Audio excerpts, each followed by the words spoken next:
All right, guys, so I just turned the camera so you guys can see it a little bit. Something I didn't do today because I was trying to show you guys, that was just a pump. If you don't touch buttons after a little while, it does say, you know, you got to do something. That's just so if your pump is stagnant. So normally when I'm doing my bag, myself personally, I always put this around my neck.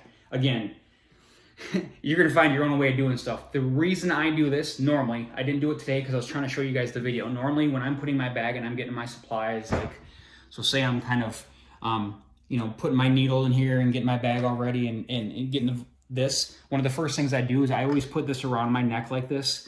And again, the reason I do this is because I don't want this touching anything. Once you get the bag going, every once in a while, you know, this has a tendency to fall, it'll touch the ground. Again, I try to be as clean as possible with all this. I don't want any, you know, I'm sick enough. I don't need to add anything to what I'm trying to do. So now my pump's ready to go. Like I said, we're all set.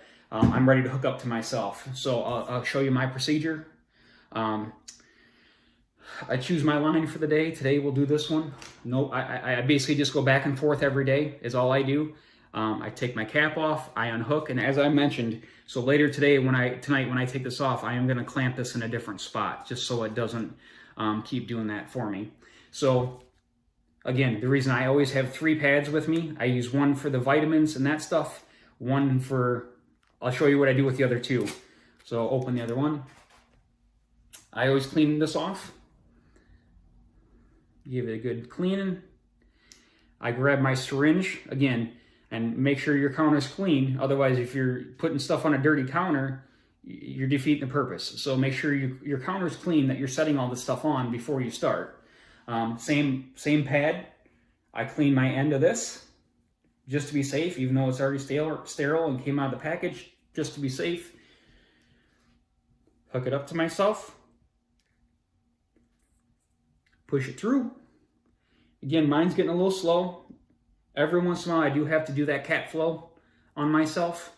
As long as you keep it flush, it should be pretty good, but it's inevitable that over time, this stuff just gunks up your line, and you have to do that. So right now, I leave that on there. My next step, I grab my last pad. Again, I've never showed this by the doctor or nurses. This is just how I do it.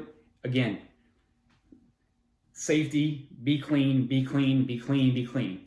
Again, the reason I put it around my neck, so it doesn't drop on the floor. On occasion, it does drop on the floor. Something does happen. It falls over, whatever the case is. That's the reason I use this last pad. Take my cap off. And then I start at the top here. I clean that off with the pad. And watch. I go all the way down. I take my alcohol pad, all the way down to the filter. I clean that whole line. Again, is it necessary? Probably not, but you know what?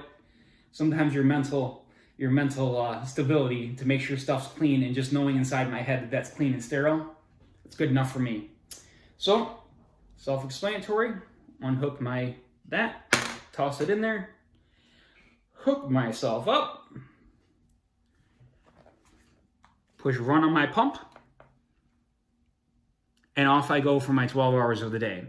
Last thing I'm going to show you is how I put it in the bag and kind of how I carry my bag and that stuff for the day.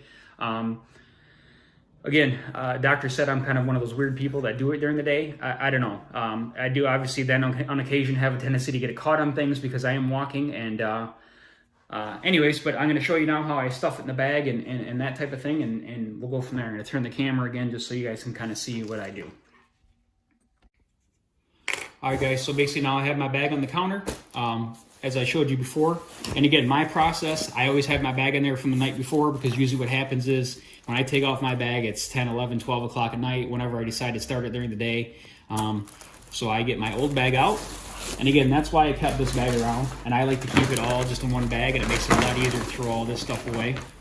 Sorry, I'm going to kind of move this down, maybe get a little bit better camera angle, but basically that's the bag that my big bag came in. I use that as kind of like a garbage bag in essence.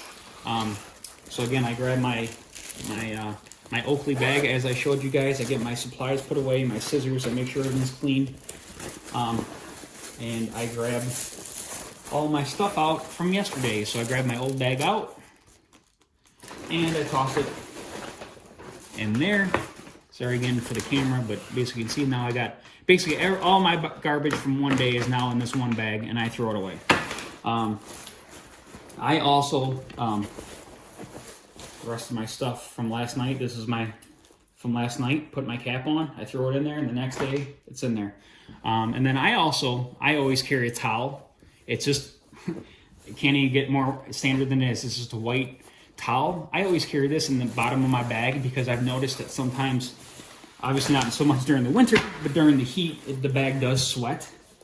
So I like to keep that bag and the towel in the bottom there, and then it just kind of helps keep moisture and stuff out of what's in there. So next step, I basically put my bag in and I'm ready to go. So again, that clip that I salvaged off of one of my old bags and had my aunt with her professional sewing machine put in that bag.